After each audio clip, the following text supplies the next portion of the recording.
Femmes dans la tech, comment briser le plafond de verre, c'est le thème de notre émission ce mois-ci.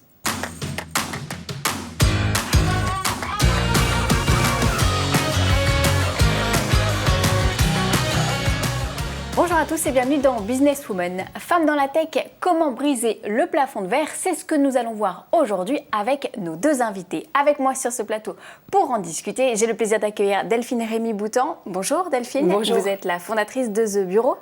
Et à vos côtés, on retrouve Diana Brondel, la créatrice de Xalis. Bonjour. Vous ne les connaissez pas? Eh bien, je vous propose une bio éclair. Mesdames, on a scrollé votre compte Instagram. Alors, ça donne quoi? Eh bien, la réponse en images. Londres, début des années 2000. Après avoir gravi les échelons, Delphine Rémy-Boutan devient directrice social media chez IBM. Depuis son poste, elle constate à quel point les réseaux sociaux viennent bouleverser la com digitale des entreprises. Elle décide alors de surfer sur cette vague et fonde The Bureau, une agence de communication qui accompagne les entreprises dans leur transition digitale. L'occasion pour Delphine d'éprouver la sous-représentation des femmes dans cet écosystème. Désireuse de faire bouger les choses, elle fonde la Journée de la femme digitale. Depuis sa création en 2013, l'événement ambitionne de donner envie aux femmes d'entreprendre, d'innover, d'oser tout simplement. L'événement vient d'ailleurs de s'internationaliser avec une édition en Afrique le 13 juin dernier. Si la route est encore longue, les consciences s'éveillent et Delphine, elle, œuvre quotidiennement dans ce sens. Merci pour ce... Mais je vous en prie, je crois que j'ai tout bon, c'est bien ça? Absolument, absolument. Et on a d'ailleurs lancé la Journée de la femme digitale, 8e édition, qui se tiendra à la Maison de la Radio le 21 avril prochain. Et puis on est très fiers d'avoir réussi cette belle première édition en Afrique aux côtés de Diana et plein d'autres femmes qui changent le monde, puisque c'était le thème cette année, changer le monde grâce au numérique et l'imaginer meilleur grâce à toute la créativité que nous les femmes on apporte dans ce secteur où effectivement on est malheureusement encore sous-représenté. 21 avril, donc le rendez-vous est pris Delphine. Diana, je vous propose qu'on poursuive avec votre bio. C'est parti. Alors qu'elle mène une brillante carrière à la Société Générale, Diana Brondel, directrice de cabinet, observe l'émergence des néobanques. En y regardant de plus près, elle réalise qu'aucune solution bancaire n'existe à destination des adolescents. Forte d'une longue expérience, Diana décide alors d'abandonner son poste pour se consacrer à son projet entrepreneurial, Xalis. Pensée pour les 12-17 ans, Xalis permet aux parents d'accompagner leurs adolescents vers plus d'autonomie et d'éduquer financièrement la jeune génération au maniement et à la valeur de l'argent. Alors Diana, la finance, un jeu d'enfant? Ah, la finance, un jeu d'enfant. En tout cas, la finance, un sujet sur lequel les enfants méritent d'être initiés. Donc effectivement, vous avez tout bon aussi sur Xalis. Xalis est une néobanque qui permet aux enfants non seulement de leur donner un compte, une carte, mais aussi du contenu pédagogique, ludique, pour les aider à s'approprier, au-delà de la valeur du maniement, également le vocabulaire de l'argent. Merci beaucoup Diana. Alors je vous propose, mesdames, qu'on poursuive tout de suite avec le sujet de notre débat, la sous-représentation des femmes dans la tech. Alors Delphine, Diana, l'ampleur du manque de parité dans la tech est réelle, mais je crois que vous êtes venue armée de quelques chiffres. Est-ce que vous pouvez nous en donner, histoire qu'on sache réellement de quoi on parle aujourd'hui? Alors les femmes dans la tech en France, c'est 28%, selon les chiffres du Syntec numérique. C'est 10% de femmes à la tête de start-up tech. Et ça c'est un point important à mon sens qu'il faut quand même noter, c'est les levées de fonds dans le monde. C'est 2% pour les femmes. C'est-à-dire que les femmes auront réussi à lever 2% des fonds disponibles. À l'échelle mondiale. À l'échelle mondiale. 98% donc, des autres fonds vont aux hommes. Donc très clairement, ce secteur qui représente le secteur du futur est un secteur qui est en train de s'écrire dans l'inégalité la plus totale. Donc comment on fait ? Et c'est ce que nous, on a essayé de faire depuis 7 ans, de changer les mentalités et en tout cas d'alerter sur ce point.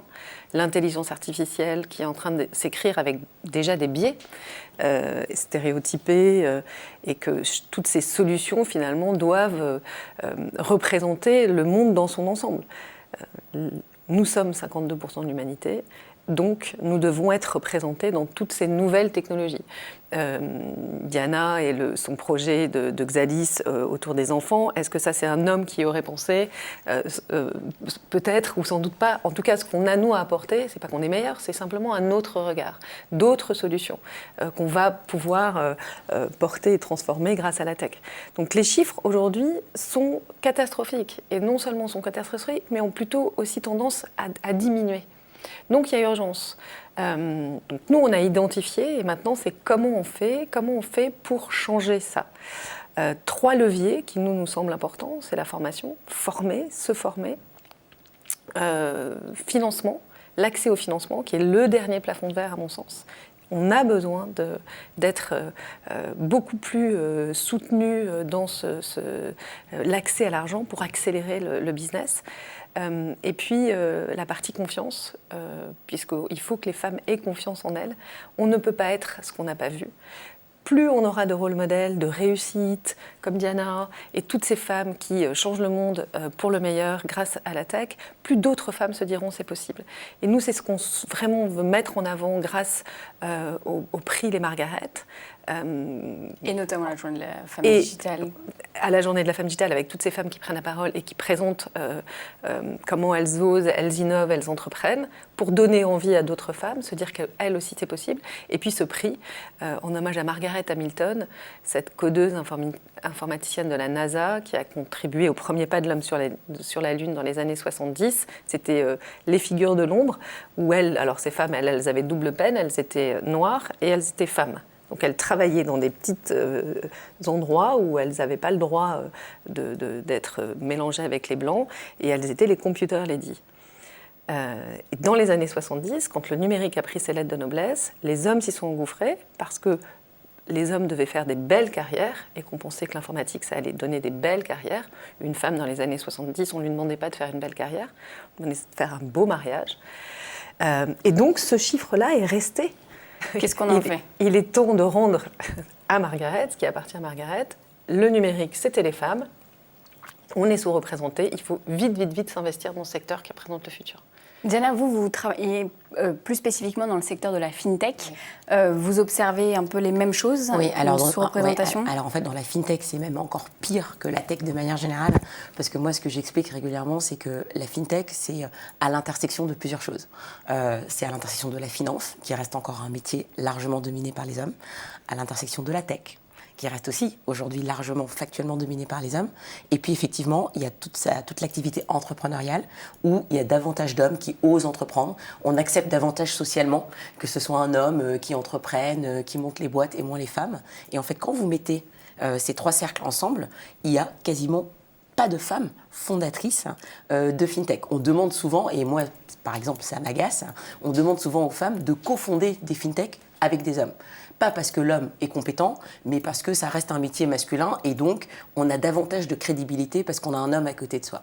C'est ça l'explication de la sous-représentation, c'est le manque de crédibilité qui repose sur la figure féminine. Bien sûr. Alors en fait, moi, il y a quelque chose d'assez symptomatique et que je remarque. Moi, les chiffres de Delphine sont les mêmes dans la FinTech. Alors dans la FinTech, il y a une étude qui a été faite récemment et qui disait que sur les 9 plus gros fonds d'investissement français, seuls 2% des fonds avaient été levés par des boîtes cofondées par des femmes. Alors, je pense que si on prend les solo founders, on doit être à 0,3%. Mais pourquoi ? La manière dont j'explique et j'analyse ce biais, c'est que lorsqu'une femme vient donc pitcher, défendre son projet, elle est, dans la majorité des cas, face à un parterre d'hommes. Et en fait, c'est un biais cognitif qu'on a. C'est qu'un homme a une moindre capacité à s'identifier et à se projeter dans un entrepreneur féminin que face à un jeune homme qu'il va voir un peu comme une version plus jeune de lui-même. Des quotas, est-ce que c'est une bonne ou une mauvaise idée ? Qu'est-ce qu'on met en place pour avancer ? Alors déjà, en fait, il faut traiter le problème à la source. À la source, c'est-à-dire... Et c'est quoi la source ? En fait, le déterminisme, c'est dès les bancs de l'école. C'est dès le collège, dès le lycée.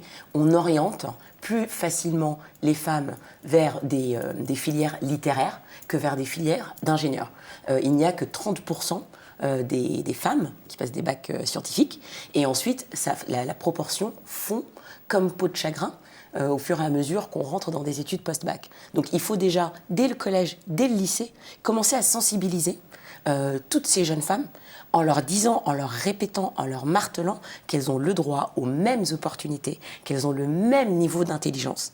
Et il faut aussi convaincre en mettant des rôles modèles comme ce que fait Delphine. C'est beaucoup plus facile de s'identifier à quelqu'un en disant si elle l'a fait, donc ça veut dire que c'est à ma portée, que d'avoir quelqu'un qui vous dit bon, si vous voulez, vous pouvez y aller, mais il n'y en a pas. Vous pensez que les femmes sont dans une forme d'autocensure Bien aussi? sûr, et en fait c'est une construction, c'est-à-dire sont même les familles qui sont dans une forme d'autocensure.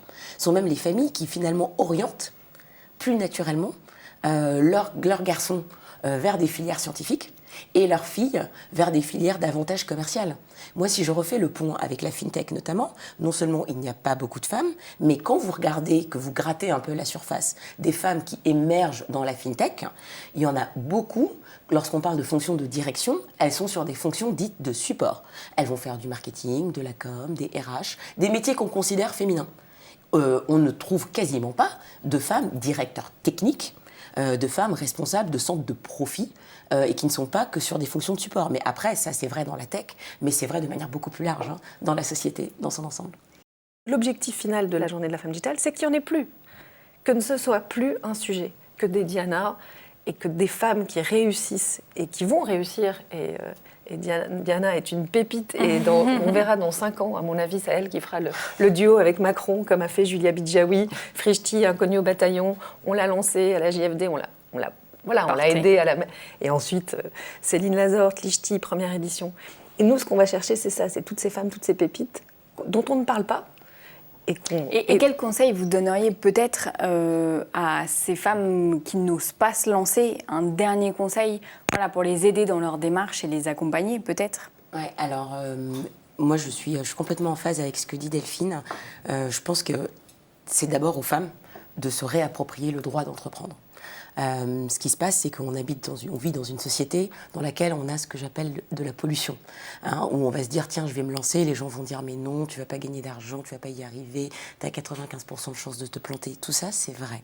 Tout ça, c'est vrai, mais déjà, on a le droit à l'échec. Je pense que toute femme qui a envie d'entreprendre, il faut qu'elle se lance, parce que c'est une énorme expérience de vie, d'apprentissage sur soi-même. Et il n'y a pas d'erreur. Il n'y a pas d'erreur. Il faut y aller. Il faut se donner les moyens d'aller au bout de ses rêves. Ce ne sont pas les autres qui vont vivre nos rêves pour nous. Eh bien, je crois que ce sera le mot de la fin, Diana. Merci beaucoup pour ce débat. Mesdames, on enchaîne tout de suite avec la Minute Réseau. Et le conseil du jour nous vient des premières. Un des premiers conseils que donnent les premières à ces entrepreneurs, c'est d'oser voir grand et d'anticiper son avenir. Lorsqu'un entrepreneur se lance et crée une entreprise, cela prend du temps et de l'énergie. Alors pourquoi envisager un projet de petite taille alors qu'un grand peut être développé dès la création et demandera le même effort? Mesdames, vous êtes toutes les deux venues avec un message. Delphine, je vous laisse la parole. Alors moi, mon coup de gueule, c'est un coup de gueule contre l'oubli de nos valeurs de la République française, liberté, égalité, fraternité. L'école a été créée avec ce message fort de Jules Ferry, une école pour tous, ouverte à tous. Et aujourd'hui, si votre enfant n'est pas dans la norme et ne travaille pas comme il se doit, etc., alors l'école française le laisse tomber. Et je suis choquée de cette éducation à la française qui se dit être une éducation pour tous. Et je propose qu'on arrête de dire que l'école doit être obligatoire jusqu'à l'âge de 16 ans, mais qu'elle soit obligatoire jusqu'à l'âge de 18 ans, pour favoriser et permettre à ces enfants qui ne sont pas forcément dans la norme d'avoir une autre chance, une deuxième chance. Merci beaucoup Delphine. Diana, vous êtes aussi venue avec un coup de gueule. Oui, tout à fait. Alors moi aussi j'ai un coup de gueule. J'ai un coup de gueule parce que je pense qu'il faut que les parents prennent leurs responsabilités et ouvrent leurs enfants et les initient à la diversité et à la culture. Je vais vous raconter rapidement.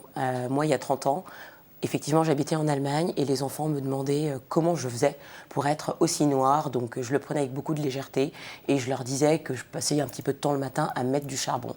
Quand 30 ans plus tard, je suis moi-même parent d'un enfant de 8 ans et qu'on me demande dans la cour de récré en 2019 si je suis au chocolat parce que j'ai mangé trop de cacao, là, vraiment, je suis ulcérée et je m'inquiète du monde dans lequel mes enfants vont grandir.